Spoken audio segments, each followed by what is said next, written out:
Salut, nous sommes le 31 mai 2019 et bienvenue dans le brief du jour, le brief, mais aussi la météo du Bitcoin, en tout cas pour la partie Bitcoin.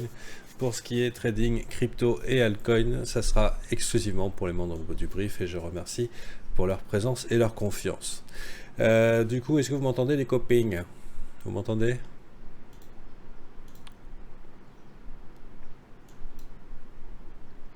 Ok, donc si le son est impeccable, c'est parfait. Je me mets un petit peu de musique parce que moi j'aime bien avoir un petit fond musical qui ne devrait pas vous déranger parce que c'est seulement sur mon ordinateur. Alors hier, vous avez pu tous constater ce qu'on appelle un fail breakout, hein. Donc ça c'est quand même relativement euh, bon à noter éventuellement dans vos journaux. On voit d'un côté, paf, ça part, vertical, clac, clac, clac, réjection, et on revient et on réintègre le triangle. Je vais sortir, je vais pas faire ça sur Bitstamp, je vais faire ça plutôt sur Coinbase. Pourquoi? Parce que j'aime pas cette ombre ici. On va aller sur Coinbase. Ok, donc là je l'ai dessiné, on est revenu dedans. On en avait parlé un petit peu avant, et bah tu vois, c'est arrivé. On pensait que... On parlait, je te disais que c'était pas possible s'il y avait pas une réjection importante. Je crois que c'était Crépinois, on parlait de ça, et donc là on a eu notre réjection. Et avec le fuck move en 1 heure, avec énormément de gens qui ont FOMO ici, qui ont buy le breakout, et qui se sont fait baise. Et donc globalement ici il y a énormément de gens qui attendent pour pouvoir sortir à break-even, et donc ils vont opposer une forte résistance. Si c'est en leverage, bien sûr, ils vont tout simplement se faire liquider vers le bas. On voit ici que le point de contrôle est ici, et par rapport à la distribution du volume profile, le fait de venir ici et de travailler fait complètement sens. Mais ça, c'était un mouvement plutôt bearish. Et si vous étiez sur le channel sur la lune, vous aviez vu, hein, je l'ai dit, on part vers le bas. Quand on a fait clac clac, on part clairement vers le bas, puisqu'en fait c'est une position idéale pour sortir tous les shorters de leur position et donc pas leur donner des sous, avoir un gros volume ici pour partir vers le bas, mais on ne donne pas à la majorité qui depuis probablement une semaine était en train de se lécher les babines en se disant ah c'est bon, on a trouvé le top. Ouais, bah, tu te fais baiser et ensuite le top, d'accord? Donc pour l'instant on n'est plus dans le même style de marché. On peut voir que en 1 heure, on a fait des divergences confirmées sur le RSI. On voit aussi qu'en 1 heure, donc du coup, on a une divergence très confirmée ici, et que pour l'instant, on n'a pas de divergence haussière confirmée, mais ça ne saurait tarder en termes d'1 heure. Donc, on peut espérer peut-être un petit rebond court terme. Pour moi, ça me paraît un peu tôt pour appeler. C'est comme ça me paraît un peu tôt pour attraper le bottom. N'oublions pas que long terme, en tout cas weekly, on est toujours haussier. En daily, les choses ont clairement changé, hein. Ont clairement changé, et ça peut être très moche en très peu de temps. Je m'explique. Ici, vous constatez qu'on a une divergence baissière sur le RSI, plutôt importante, hein. Clac, il y a clac clac. C'est moi ou j'entends ma femme téléphoner? Non, c'est bon. Ok, donc divergence haussière, donc ça pue. Au niveau MACD aussi, bien confirmé. Donc globalement, ça ne veut pas dire jetez-vous sur les shorts, parce qu'il nous manque une structure vraiment propre, et ça peut se déployer sur plusieurs jours. Donc est-ce qu'on pourrait pas avoir une semaine de dire ah on vous l'avait dit bande de connards, bande de connards, et ça dégueule. Est-ce que ça va nous faire ce genre de truc? Ou alors est-ce que ça va partir sans informer personne, sans jolie structure, et qui nous feront peut-être pas ce luxe-là, en sachant que là, en daily, on est venu tag la MA13. Ça fait plusieurs fois qu'on vient la taguer. La MA13. Ok, bon, attendez, hein.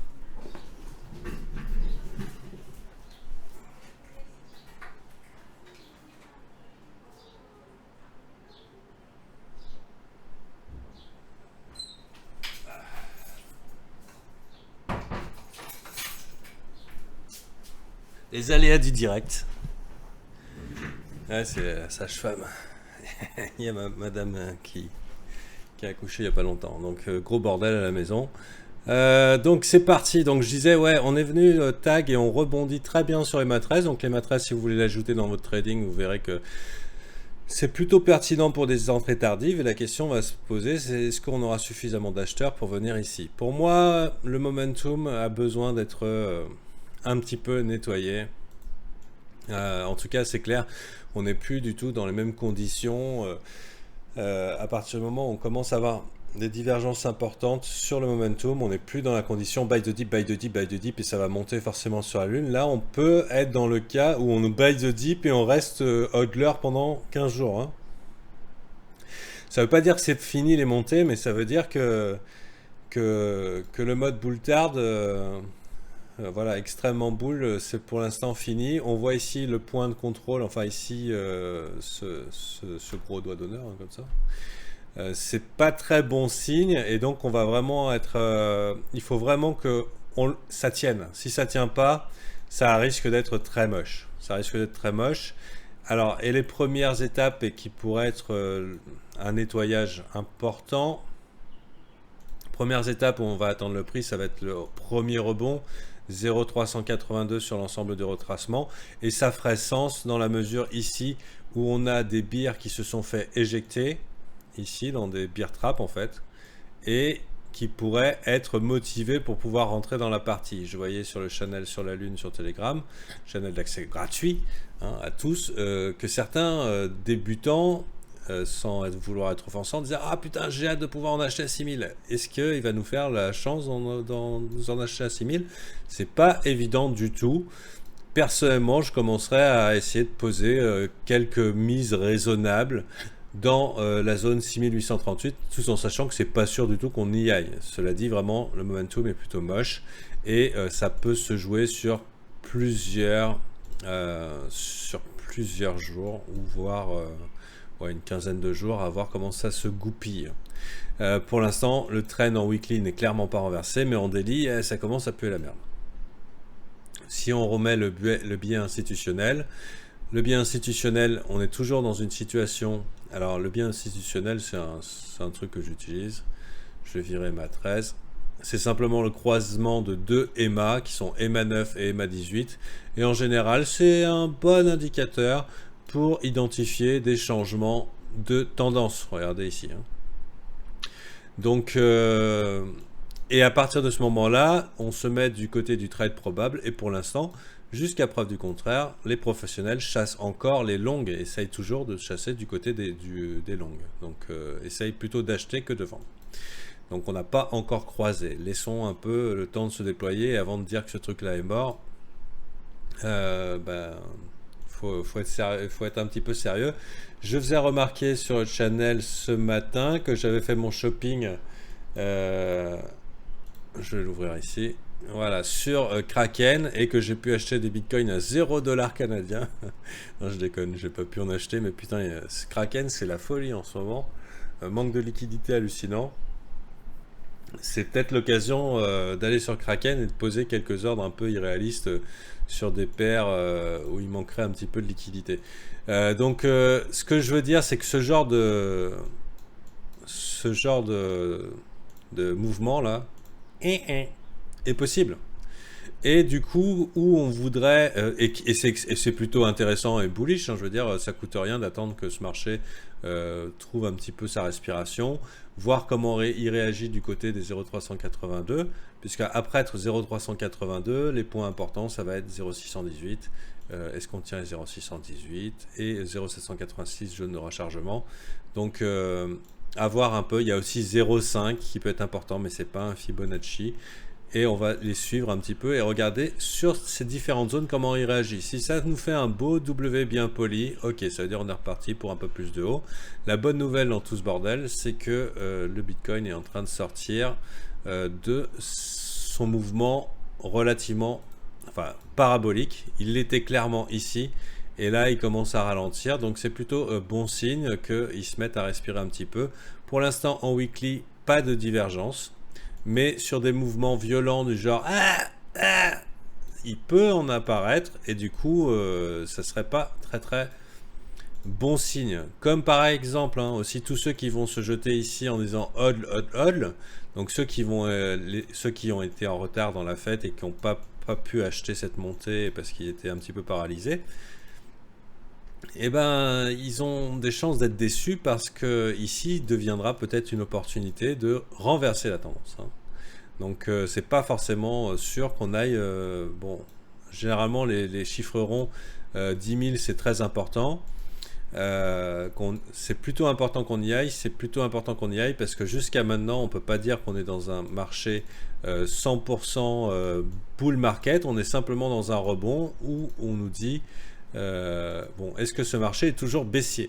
Et en général cette information nous est donnée à partir du moment où on franchit 0,382. Donc à partir du moment où on aura franchi 0,382 qui devient extrêmement important, donc c'est dans la zone des 10 000, là on pourra se dire ouf, si nous on pose une structure comme ça, on dit ok, ça y est, c'est un marché haussier. Pour l'instant, c'est plus un marché baissier, c'est un marché qui se cherche. Et s'il faut qu'il fasse ça, hop, hop, pour ensuite venir break, pour être dans le marché haussier qu'on attend, le bull market, hein, comme en 2017, où ça peut être plus bas, qu'importe, mais n'empêche que c'est à ce moment-là, quand on aura la certitude qu'on défonce cette zone-là, qu'on pourra dire, ok, on est dans un marché haussier. Pour l'instant, on a un marché qui est agréable à trade parce que ça remonte après tout ce temps, ça fait plaisir. Voilà, je pense que pour le Bitcoin, on a fait le tour. Ça, c'est pas très joli, hein, je veux dire. Ça, c'est vraiment moche. Et je pense qu'il y a plein de gens qui vont être très patients et attendre de pouvoir rentrer dans cette zone-là. On est bien un petit peu surétendu. Je pense que, voilà, donc sur des accidents de liquidité, il y a 0,382 bien sûr. Donc ce gros volume profile qui pourrait trouver aussi preneur. Donc est-ce qu'on viendrait pas chatouiller 0,382 un petit peu en dessous et on repart? Ok. Ça se trouve, ça va partir direct, hein, on n'en sait rien, le marché fait bien ce qu'il veut et tout dépend un peu de la confiance des acteurs et de leurs intérêts. Voilà. L'analyse technique est une aide à la décision, mais ce n'est pas une boule de cristal, hein. On remarque juste que il y a de fortes probabilités qu'elle fonctionne. Donc, et peut-être l'attendre avec des ordres un petit peu plus un peu accidentel. Personnellement, accidentel, je pense que ça aurait du mal à traverser quand même les 6400. Mais bon, après, on a vu ce qu'on a vu sur Kraken là. Mais personnellement, j'aurais mis des ordres accidentels ici, petite mise et éventuellement sur un accident. Bon, sur un malentendu, ça peut marcher. Et pourquoi pas aussi 0,786. Ça me paraît improbable à cause ici de tous les acteurs qui ont été intéressés et à cause ici de cette grosse zone d'accumulation. Donc est-ce qu'on n'aurait pas, si on devait avoir des mouvements violents et hautement volatiles, est-ce qu'on ne devrait pas simplement mettre notre FIB sur ce mouvement-là et finalement essayer d'en attraper un petit peu à 6541? Pour moi, ça ferait complètement sens. Sans compter que beaucoup ont peut-être mis leur stop ici et que les chassés permettraient d'attraper de grosses liquidités juste ici et de protéger globalement la moyenne de ceux qui ont accumulé là et acheter ça sans discernement sur toute la montée en disant push, push, push, push, push. Voilà, un genre d'argent institutionnel. Je ne sais pas quelle institution, s'il y a vraiment des institutions derrière, mais en tout cas la manière dont ce marché a été poussé, on pourrait supposer qu'il viendrait protéger sa moyenne. Donc pour l'instant, moi je dis la position de force c'est de rester un petit peu sur le côté. Se jeter sur les achats, c'est peut-être un petit peu précipité parce qu'on n'est plus dans le type de marché qui monte à l'infini sans résistance. On est dans un marché qui se cherche et voilà, autant être un petit peu plus conservateur sur ses entrées ou alors avoir un petit peu plus de confirmation plutôt que de se retrouver holder pendant 10 jours, 15 jours et éventuellement avoir peur qu'on perde ces trucs-là. On va regarder un petit peu en 4 heures si on a des signes. Bon, le momentum en 4 heures est plutôt baissier. C'est vraiment moche, hein. On voit qu'il y a eu des gros volumes. On voudrait voir les volumes rouges vraiment arriver à zéro et dire ok, il n'y a plus personne. Mais en général, ça arrive par 3 vagues. Donc on peut penser qu'il y aura plusieurs vagues. En plus, Londres n'est pas encore réveillé. Donc est-ce qu'ils vont se réveiller en mode panique et en rajouter une couche? Donc ça, c'est vous qui verrez. Donc voilà, les points importants, c'est si on perd ici, ça peut être très moche très rapidement. 7950. Et du coup, prochaine étape, peut-être 6541. Ou pourquoi pas, first stop target, mais sur ce petit mouvement. Ouais, ici. C'est pas mal aussi. Là, 7500. Voilà, donc rien n'est joué, mais attention, les conditions ont clairement changé. Donc c'est la fin de la météo Bitcoin et on va continuer le brief avec les copains. Donc si vous voulez participer au brief, ça dure à peu près 1 heure. Donc un peu plus que là maintenant.